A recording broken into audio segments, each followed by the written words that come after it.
It is our sincere hope that the movie will spread his spirit of sacrifice to all Vietnamese, especially among those who are fighting to bring freedom and democracy in Vietnam.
Like many Vietnamese political refugees overseas, the day after President Nguyen Minh surrendered to the North Vietnamese Communist Army on April 30th, 1975, Professor Nguyen began to recall Vietnam's historical events.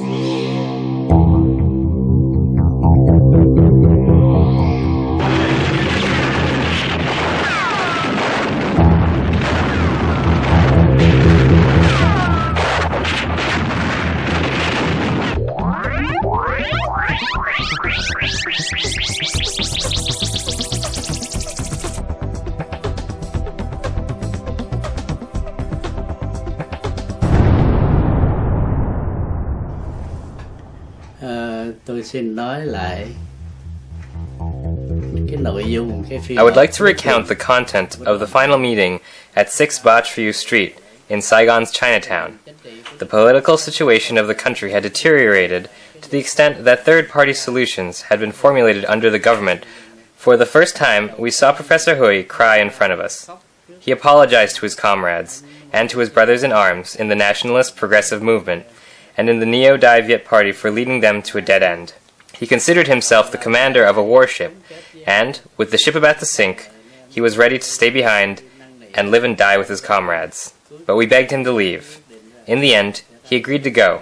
He left, with Colonel Cao Min Chow, who was assigned with the responsibility of bringing him to the building by the Interior Ministry on Kentinat Street. Professor Nguyen is known as a patriot who dedicated his entire life to his country, from the time he was a young man until he passed away at the age of 65. In the years after 1975, he was considered a prominent figure overseas, not only among the Vietnamese community, but also among well-known dignitaries around the world who respected his principles of non-violence in his struggle against communism and his extraordinary efforts in the international campaign to support the goal of democratization. Professor Huy's life has been inextricably associated with the fate of his nation through its many historical circumstances and events. For over 40 years, he fought tirelessly for the independence of the Vietnamese people and sacrificed his entire life in the service of his country. From writing poetry to performing research studies, from joining political organizations to cooperating with government authorities, from leading political parties to rallying international dignitaries to his cause, he had a tremendously profound impact within Vietnam and abroad.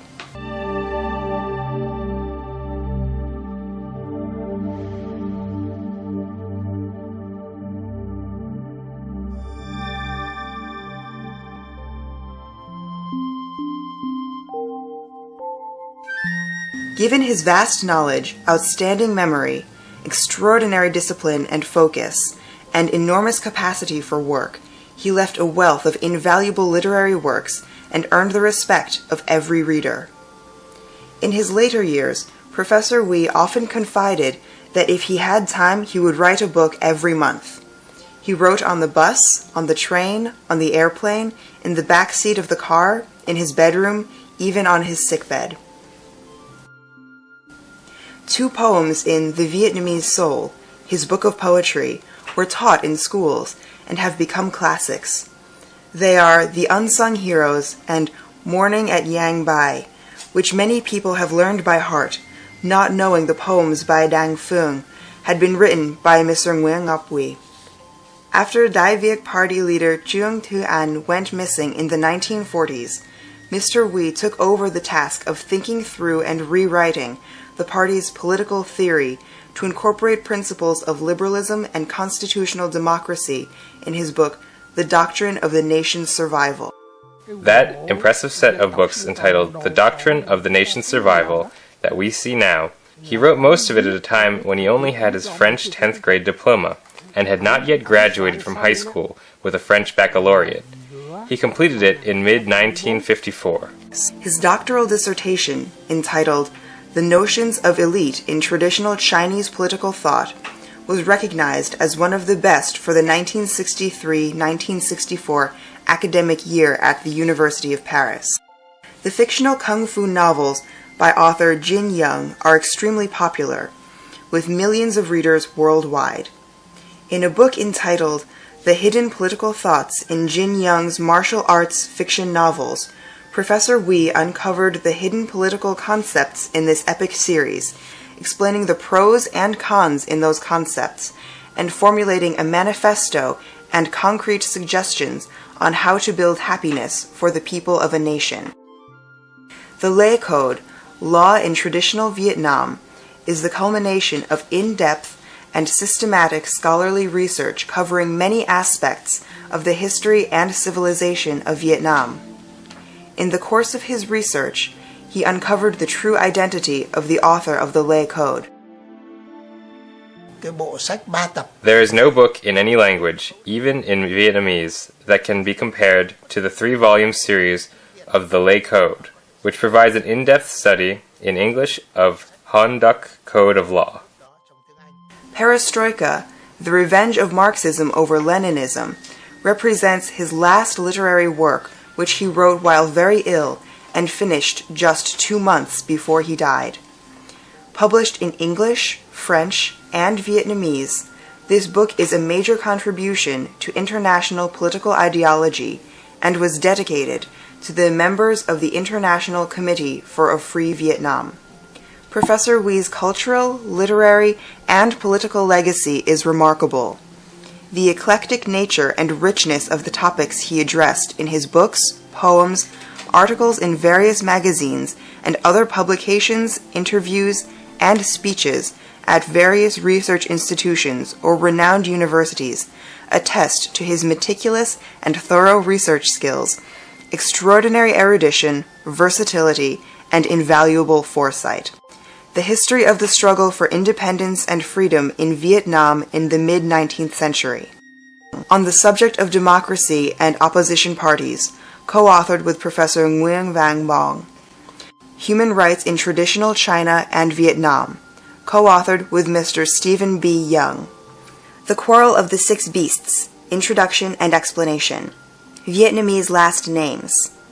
Nostradamus and the Spectre of Vietnam, by Vu Vang Chen, translated from French into Vietnamese. The Vietnamese Flag and National Anthem. Vietnam and the Neutrality Solution. Ho Chi Minh, a Human Rights Criminal. A New Strategy to Defend the Free World Against Communism Expansion. Understanding the Relations between China, Vietnam, Laos, and Cambodia. Training Materials for Mid-Level Political Cadres. His greatest dream was that after Vietnam attained true peace and unity, he would retire and devote his time to writing. He wanted to record his experience for future generations. He used to say, "Even if I live another 10 or 20 years, I still would not have enough time to write everything that I want." His intellectual capacity was extraordinary, his patriotism boundless, and his insatiable desire to serve his country permeated through every fiber of his being throughout his entire life.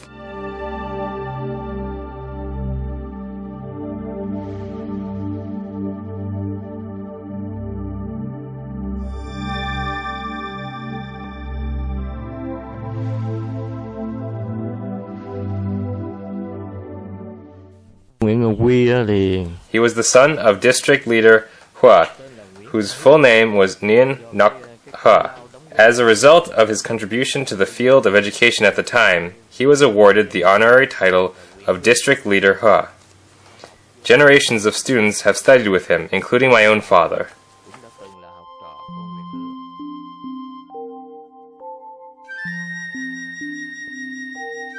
Mr. Nguyen was born in 1924. As a young boy, he attended elementary school in the village of My Lap. Next, he attended junior high school at Tang Nguyen District Junior High. In 1937, he moved to Saigon and attended Petros Key High School. He graduated magna cum laude in 1941, ranking first in Cochin China, the region in Vietnam that encompassed the southern third of Vietnam under the French colonial rule from 1862 to 1954.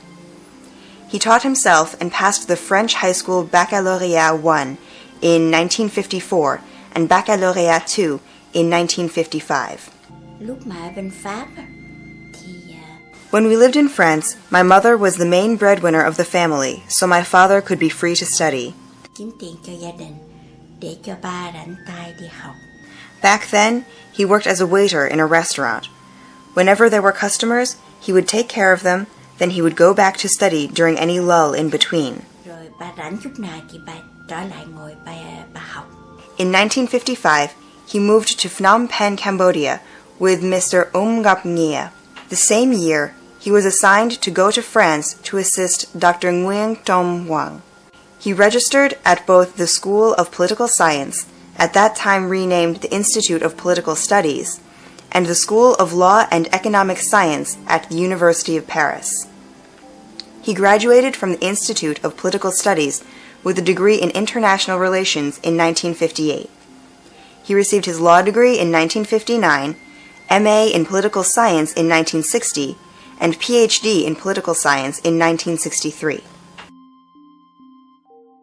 In 1965, he became a professor at the National Institute of Administration in Saigon, teaching political science and constitutional law, concurrently holding positions at different universities, including the University of Dalat, University of Hue, University of Can Tho, Vang Han University, Minh Duc University, and the School of Pedagogy at the University of Saigon. He was also a lecturer at military academies such as the National Defense College, Command and General Staff College, and the College of the Staff for Political and Psychological Warfare. In 1967, he was invited to become Dean of the School of Law and Social Science at the University of Can Tho. In 1974, the private business college of Minh Chi was established, following the model of the French Business School, and applying concepts from American community colleges. Its mission was to train and provide middle and upper-level managers in the fields of economics and business who would help in the reconstruction of the country. The founding members of the college were Professor Nguyen Ngoc, Professor Nguyen Van Ngong, Dr. Phang Vang Song, Dr. Ma Sai, Dr. Do Tan Chi, Dr. Nguyen Wang Chin, Professor Chang Man Swung. In 1975, he came to the U.S. as a refugee and was given a research associate position at Harvard Law School. His first few years were devoted to translating into English and annotating the code of laws used in ancient Vietnam under the Le Dynasty, also known as Ham Duc Law.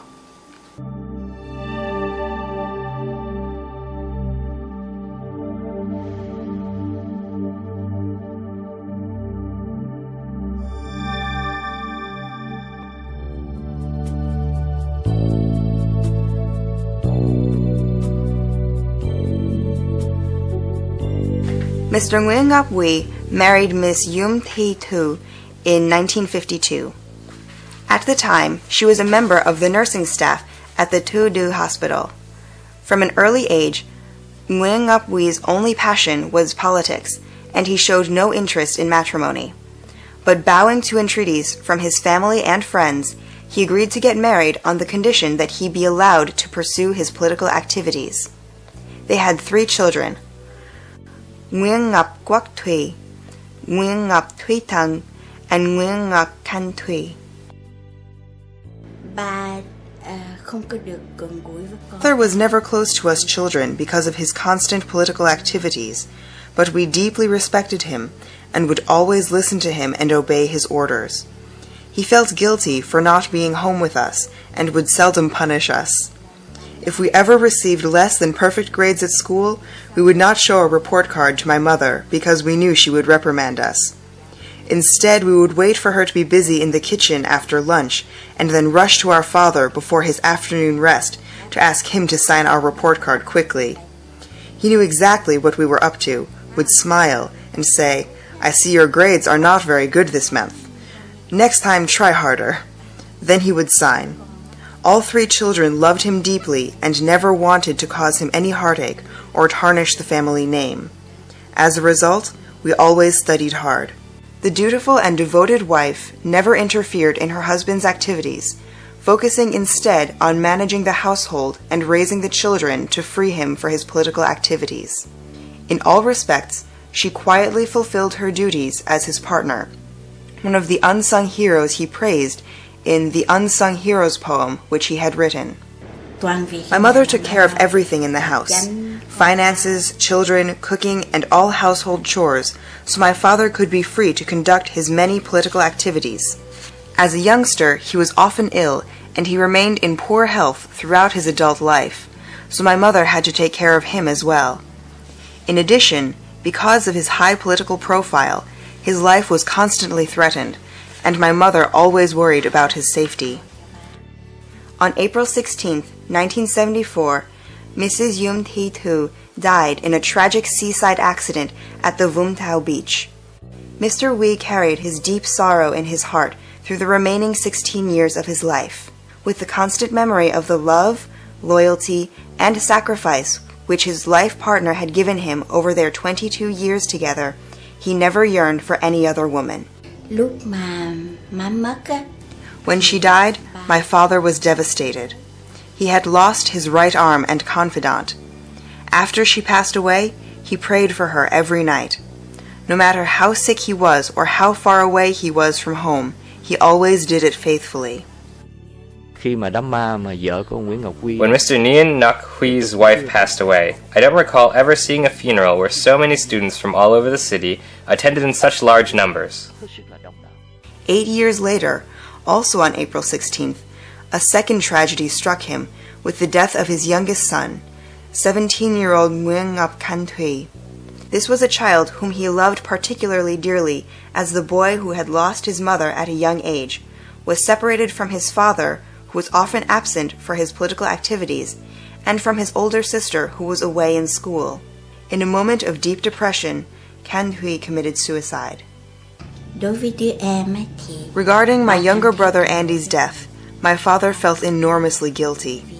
He believed that because of his political struggle, he neglected his children and family obligations and suffered a lot as a result.